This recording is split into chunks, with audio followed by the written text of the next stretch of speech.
H0 is the symbol we generally use to represent null hypothesis, and H1 or HA is the symbol we generally use to express alternate hypothesis. These are notations.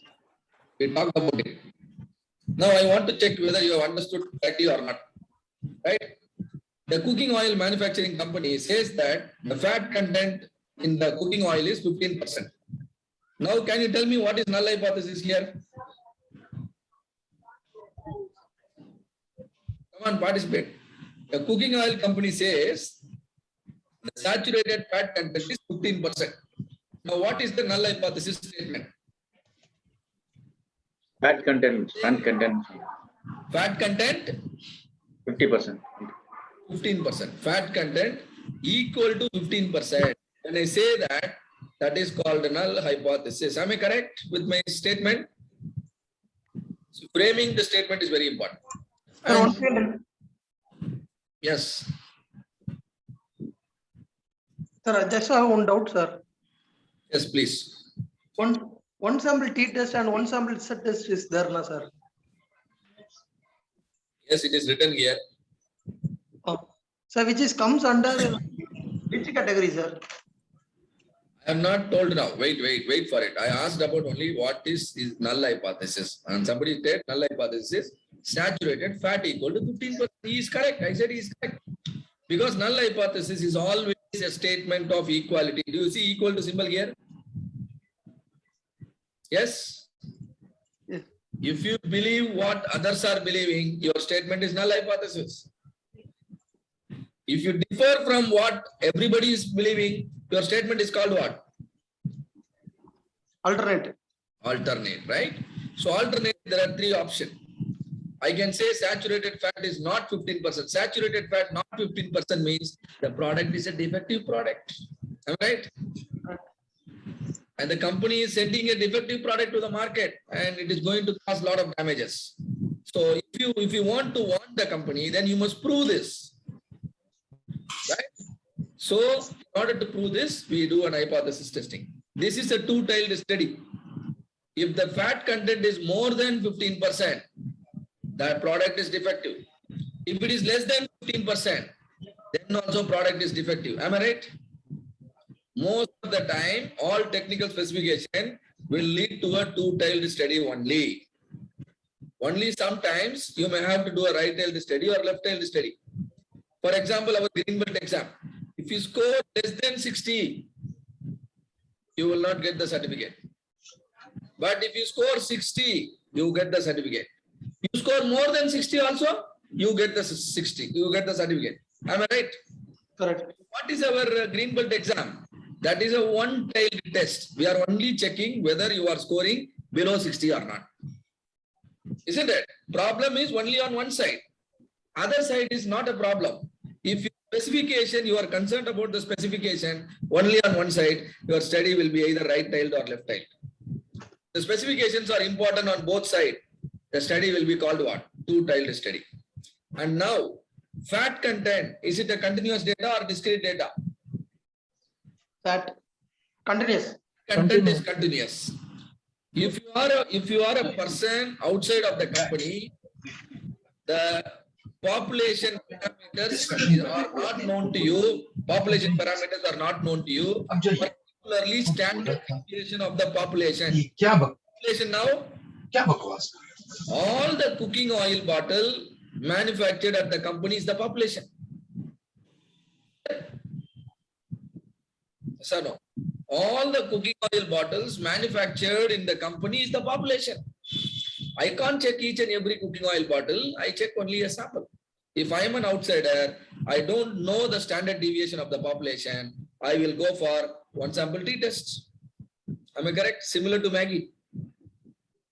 But if I am given access to the population data, if I am informed about the behavior of the population, company has told me one thing, the fat content is 15%. Okay. But what is the mean and standard deviation? If mean and standard deviation are also told me, then I will conduct JAT test. JAT test is preparing your breakfast in-house. T-test is ordering your breakfast through Swiggy or Zomato. When will you order the food through Swiggy or Zomato? When breakfast is not available in-house. Am I right? When population is known, I will go for jet test only. When population standard deviation is unknown, I have to order through Swiggy or Zomato, which is t-test. Do you understand when to go for jet test, when to go for t-test? Clear? And the study, Clear. And the study is called Clear. yeah, and the study is called one sample study because I took a sample and compared it against population. One sample compared against the population, so I name it as one sample jet test or one sample t-test. Now we understood two hypothesis testing procedures: when to use and when to use. How to use will be taught to you by Dr. R.K. Another case. Let me come to that slightly later. Now there are two vendors supplying some item or providing a service to your company. There is vendor A and there is vendor B. And you want to understand which vendor is providing you the service with a lesser transaction time. What are you trying to understand? You are trying to understand which vendor is providing you the service with the lesser transaction time, so that your deliveries can happen on time. So your study is one-tailed, particularly left-tailed. Am I right? Particularly left-tailed. And now, in order to validate this alternate hypothesis, vendor A is consuming a lesser transaction time than vendor B. So I will give more orders to vendor A and rarely to vendor B. For that, I am doing a study. Now, I have to first of all write a statement. The null hypothesis should always carry an equality symbol. So I will assume this: transaction time consumed by A is equal to transaction time consumed by B. But how many orders are given to A so far? 100 orders. How many orders are given to B? He also given 100 orders. Then what is this transaction time? Average of the 100 transactions. Do you understand? Average of the 100 transactions of A is compared against average of 100 transactions of B. When I say equal, it is my null hypothesis. The symbol should be H naught. But what is my alternate hypothesis? Transaction of A is lower than B. So I want to give more favor to A and less favor to B. This study is called two-sample t-test. Clear? I compare one sample with another sample. I compare one machine with another machine. I compare one faculty with another faculty. In order to compare, I use a variable which is transaction time. Transaction time is a continuous variable. So whether it is one sample jet test, or it is one sample t-test, or it is two sample t-test, my variable, which is y variable, is continuous variable. What is the x variable here? X variable is vendor A, vendor B. What is vendor A, vendor B? Is it a continuous variable? No, it is an attribute variable. It is an attribute variable. Attribute variable is also called as discrete variable. Attribute variable is also called as discrete variable. So I have two discrete variable which are x, and I have one continuous variable which is y. I compared one sample against other sample. The situation is called two-sample t-test, and two-sample t-test can be performed in three different styles. It can be in a two-tailed manner, in a right-tailed manner, in a left-tailed manner. Clear? Will you be able to conduct this? Now I create another situation. I have three suppliers to my company. I have three suppliers: supplier A, supplier B, supplier C. My boss told me that continue requiring item only from one of the supplier. Cancel the contract with the supplier. What is the instruction came to me? Continue procuring the supply only from one of the supplier, and then cancel the remaining two. So why you have been? Yes, sir. Finding the best through Yeah, finding another. the best, exactly. finding the best one. And how do you find the best? You will have some criteria. It can be quality of material, or it can be again transaction time, many things, isn't it? So you must need your Y variable. Here, what is the Y variable considered? Again, transaction time. This supplier, how much time he takes to supply a certain item. So transaction time is continuous or discrete? Continuous. Continuous variable. Why you have been procuring from 3 suppliers so far? Because so far you thought that all of them can consume same time, almost more or less same time. So you have been procuring from all the 3. Suddenly your management realizes that many of the deliveries are not happening on time, and then they suspected that no, the suppliers are delaying. Company is doing well, but the suppliers are delaying. So they strongly advise you to find out the supplier who is consuming less time, lead time, and so you started studying. So all the transactions supplier A has done, all the transactions supplier B has done, supplier C has done. That information is available. So that data is arrived. Since there are so many transactions supplier A has done, I will calculate the average. Average of A, average of B, average of C. Average of A is compared against the average of B and against average of C. And if one of them is found to be, found to take less time, I will renew the contract only for that one fellow. He may be supplier A. And supplier B and C will be cancelled the contract. No more orders will be given. Sir, once again. Transaction time is number of transaction only, no, sir. Transaction time and number of transactions are different. How can you say both are equal? Transaction time means the time that is consumed to complete a transaction. Since there are more transactions, I take average transaction time. Clear? Transaction time is a continuous variable. Number of transaction may be a discrete variable. Okay. Right. And since there are more than 2 groups or more than 2 samples you are studying at a time, your study is called ANOVA. Clear? How would be used only for multiple comparison? Yes, ANOVA is only for comparing more than 2 groups. You call it multiple. Yes, it is okay. It can be used to study 3 supplier, 4 supplier, even 10 suppliers together. There is an advantage.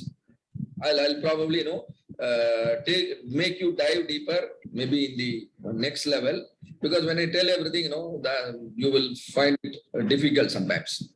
So be used whenever the number of groups are more than 2. Groups under you are studying 10 machines at a time. You want to find out which machine is giving you the better finished, which machine is giving you, the finishing the job in less time.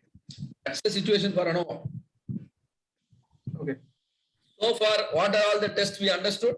We understood one sample, One sample T test, one sample Z test, 2 sample test, T test, and ANOVA test. one sample jet, one sample T, 2 sample T, ANOVA. In all the 3 cases, all 4 cases, one similarity is our Y variable is continuous variable. Have you noticed that? Yeah, correct. Fat content and transaction time, supplier time, all of them are continuous variable. And moreover, transaction time cannot be just one transaction. There will be many transactions. If there are many transactions, what will you do? You take average of it. Am I right? Correct. Yeah. All the 4 tests works based on the average. What is the statistics used? Average. Whenever you use the statistics average for your decision, and when your variable is continuous variable, there are 4 options: Z test, T test, 2 sample T test, ANOVA. And you thoroughly understood when to opt for ANOVA, when to opt for 2 sample T test, when to opt for 1 sample Z and 1 sample T. Clear? Clear. Very good. So now I take you to another set. Maybe a sales and marketing, a digital marketing campaign. A digital marketing campaign response rate is believed to be 6.5%. Can somebody tell me response rate, is it a continuous variable or discrete variable, or what is this variable? Days, sir. What do you mean by response rate? Continuous. Continuous. Continuous. Continuous. Discrete, You sir. say How many it is times con- they respond? Yeah, Discrete. why do you say it is continuous? Is it measurable or countable? Countable, it's a discrete. It is countable. When I send my campaign to 100 people, 3 people buy my product. So response rate is 3%. When I send my campaign, maybe email campaign, WhatsApp campaign, any campaign, digital campaign, 6.5% is the response. That means when 100 people see my campaign, 6.5 people are expected to purchase. So the 6.5 is not average, it is proportion. How many of you understand? 6.5 out of 100. That means 65 out of 1000. 65 out of 1000 means 6.5%, isn't it? When I send 1,000 email, 65 emails gives me result. So what is the response rate? 6.5. That 6.5 is average or proportion? Proportion. It's The proportion. There is a difference between average and proportion. If it average can be calculated, or average is meaningful only for continuous data. Proportion is the statistics you must use for discrete data. Discrete data are nothing but countable data. 1,000 emails, 65 emails produce result. The 65 is a counted information. Am I right? Yes, correct, sir. There is a clear difference between average and proportion. You must understand. When your decision making variable is discrete, when you make use of the statistics called proportion, your study will be called one proportion test. So far, your company was believing that your campaign can give you a result of 6.5%. Suddenly, one particular campaign, which is newly designed, started giving a higher response. Giving higher response, I want to prove. That is a right-tailed test. You can see here in the second row. Am I right? Suddenly, the response gone down. I want to prove that. That is left-tailed test. I want to say the response rate is no more 6.5%. Either it has increased or it has decreased. Now it is two-tailed study. So a sample proportion is compared against a reference value. That is called one proportion test. Do you understand what is one proportion test? What kind of data you are dealing now? Continuous or discrete? discrete. What kind of statistics you are using? Average or proportion? Proportion. Proportion, right? And that's the and if you study the sample proportion against the reference proportion, it is called one proportion test. If you study proportion of one sample with the proportion of other sample, that will be two proportion test. There is two proportion. Sir, 1 second. Proportion test means Proportion of one sample is compared against a reference value. That is called one proportion test. Okay, I will just tell orally. Imagine there are two plants. I have two plants. I am head of all the plants, both the unit. And one company is giving me a defect percentage of one company. Both companies were given the same facility, and so far the defect percentage were same. Both companies were giving a defect percentage of 5%. Suddenly, what happened? One of the company, the defect percentage, shooted up. It was not 5%. It has become suddenly 8%. So now I have to take an important decision. I have to do something on the plant which is giving me a higher defect rate. Am I right? Either I will train the people, or maybe I will probably maybe sometimes some action will be taken. Since they were all through the year, they have been maintaining a higher defect rate. When other people are maintaining a lower defect rate, probably I may not give them the increment. Isn't it? These things happen. Am I right or not? Yes or no? yes, sir. Yeah, correct. Now defect rate Is it a continuous data or discrete data? Discrete. Discrete. Discrete. The number of defects divided by number of units produced. That's a discrete data. Number of defects you can only count. So that's a discrete data. So defect rate of one plant is compared against defect rate of another plant. That is called two proportion test. Do you understand the context for two proportion test? Yeah. When there are more than two plants you have, let us say you have 4 plants, one plant in north, one plant in south, one in east, one in west. And so far, the proportion of defects were same. But all of a sudden, you thought that the proportion started differing. And you want to identify the company where the defect rate is low, or you want to identify the plant where defect rate is low, so that you can appreciate them with some increment. You wanted to give them some award. So you did a study. And now what is your belief so far? So far you have been treating all of them equally. So proportion of the north plant is equal to proportion of south, east and west. But actually they are not equal. You are studying all of them together, all the 4. Since there are more than 2 groups you study at a time, the study is called what? Chi-square test. Clear? Clear?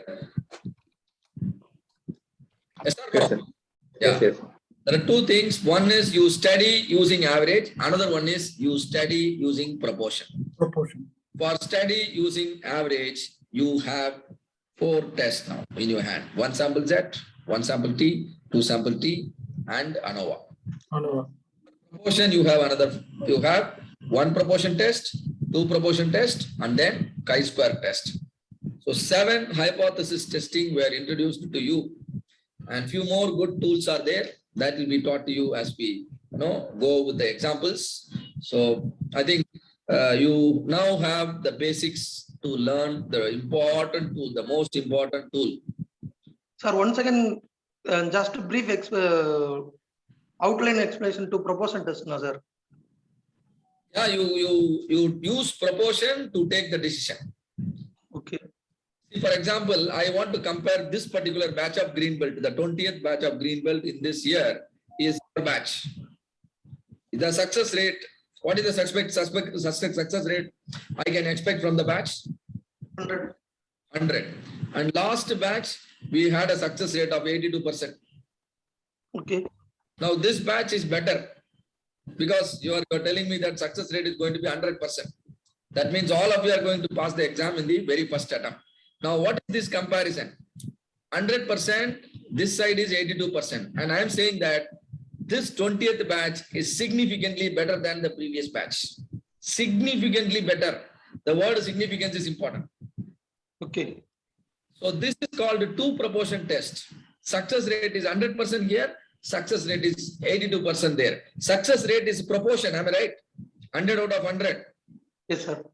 So it's a proportion. So your proportion of passing students is significantly better than the proportion of students passed with the previous batch. That is 2 sample T test. Sorry, that is 2 proportion test. Sir, actually, I have done 20 batches so far. With all the 20 batches, the 20th batch is the best in terms of the success rate. This study is called chi-square test. Do you understand? At a time, I study about more than 2 proportion. Right, don't worry. Anyway, Dr. RK is also there to help you further with the problems. Right. And now one last tool, p-value. There are 2 things. One is the risk. Other thing is the error. What is the risk? Risk is type. Am I right? What is the risk in the sampling? Type 1 error, isn't it? Type 1 error. What is the permissible value of type 1 error? 5%. 5%. If the permissible value is 5%, can you commit an error of more than 5%? No. Supposed to, isn't it? Your company says, gentlemen, you do the hypothesis testing. The permissible risk is 5%. Alpha is 5%. And then you are doing the study. Your study will have an error. Now I have a tool to measure the error you have committed. Your error, no, depends on 4 things. See here, sample size, confidence level, power of test, and the difference in the statistics to be validated. So obviously, when you poorly handle the relationship between among the 4, you will definitely commit type 1 error. Though the company says 5%, you can actually commit only 1%. Do you understand my point? Company says up to 5% I am tolerable, but how much you are committing? 1% only. Is that your study is good now? Definitely good, isn't it? Because the permissible risk is 5%, but the committed error is how much? Only 1%. Are you finding it difficult? Permissible risk is 5%, but actually committed error is 1%. But how much you actually committed, that depends on the number of samples, that depends on the confidence level, power of test, and statistics to be validated. All these things influence your decision. So the amount of type 1 error you have committed in your sample study can be measured. Please note, can be measured using a tool called p-value. P-value is the estimate of the type 1 error in your study. What is p-value? P-value is the estimate of type 1 error in your study. See here, you understood manufacturer risk, alpha, level of significance here. Balance is 1 minus alpha. But what is alpha? Null hypothesis is true, but you have rejected it. That is alpha. That is manufacturer risk. How much this mistake you can do up to 5%. But when the null hypothesis is true, you correctly accept. That is called confidence level 1 minus alpha. Null hypothesis is false and you accepted it. That is called type 2 error. That is called consumer risk. Null hypothesis is false. You correctly rejected it. That is called the power of test. This is what we spoke already, isn't it? Now I am showing with the slides. Another tool you all must learn is p-value. Don't worry about all the calculations behind p-value. We are definitely capable of teaching you. But you must definitely have a lot of curiosity to understand that, so that we can teach you without you getting into confusion, but not immediately. So p-value is a tool. This calculates amount of type 1 error committed in your study. P-value is the risk of observing the data due to random chance. P-value is the risk of observing the data due to random chance. Because sometimes data can come just like that. Reality may be different. Am I correct? Data comes, but reality is different. That is called the random chance of getting an information. The information may be, may not be the fact. For example, I get out of my house every day, I observed it. Today, 10 o'clock, I go out of my house and there was a rain started. And tomorrow also I get out of my house and again it is raining. Third day also I have seen when I go out, the rain started. Does it mean whenever I go out of my house, there will be a rain? No.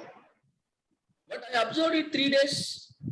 3 days every day I dress up and go out. I have seen the rain. Does it mean I am causing the rain? Yes. No, these things are possible when you are doing a sampling study. That is called random chance. What you observed is due to random chance. This random chance will always be there. That is what we say, the risk associated in decision. That risk can only be 5%. So we use another tool called p-value. That p-value will measure the estimate of the error. P-value will estimate the type 1 error.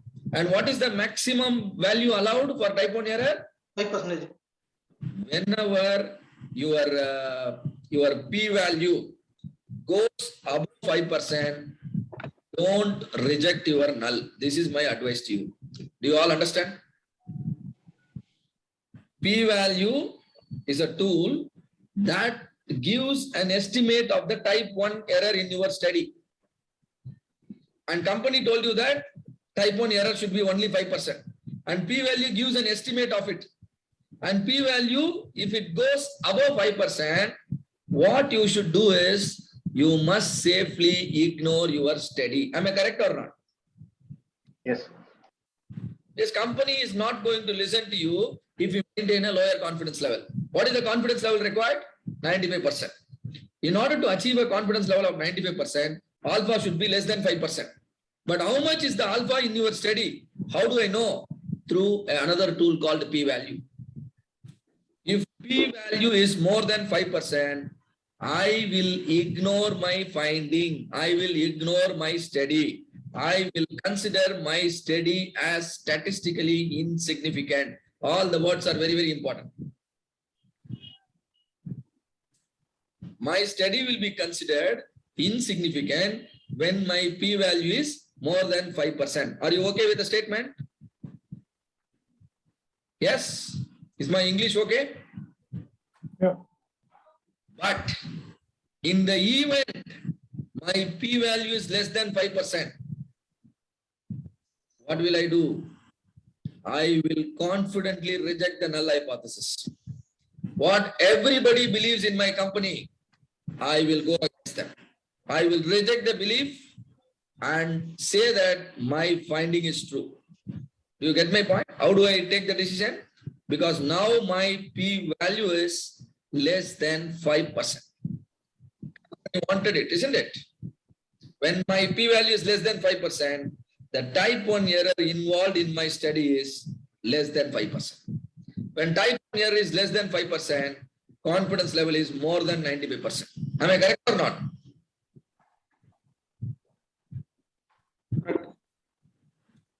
Right. My statements in sequence are correct. That means your decision is going to be correct.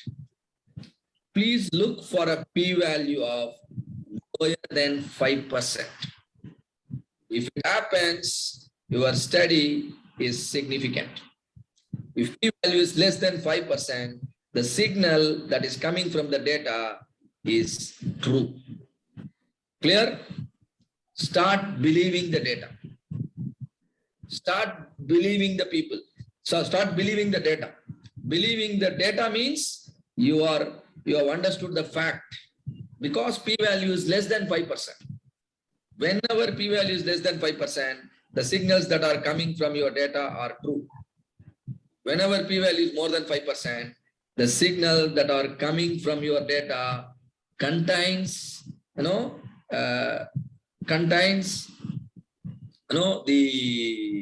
wrong signal because the P-value is more than 5%. Because my company wants to limit it to 5%, but actually the P-value has crossed it. So I will not trust my data. Rather, I will consider the study as insignificant. So whenever P-value is low, low means lower than alpha. Alpha can be 5%, alpha can be 10%, alpha can be 1%. When alpha is 5%, I expect the P-value to be less than 0.05. When alpha is 1%, I expect the P-value to be less than 0.01.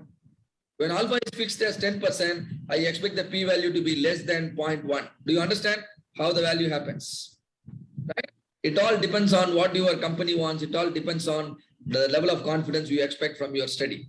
General confidence level expectation is 95%, and that is why 0.05 is here. 5 is written here. Whenever you see the P-value less than 0.05, you are good to go with your decision of rejecting the null. You can start believing the signal as the true signal. But P-value is not less than 0.05, better don't take any decision, ignore the study. See here, when P is high, I will continue with the null. I will agree with all others in the company. Got it? So this completes the foundation part of null hypothesis. Now you are good to go with the problems. Right? So these are the tests you have studied. One sample Z test, one sample T test.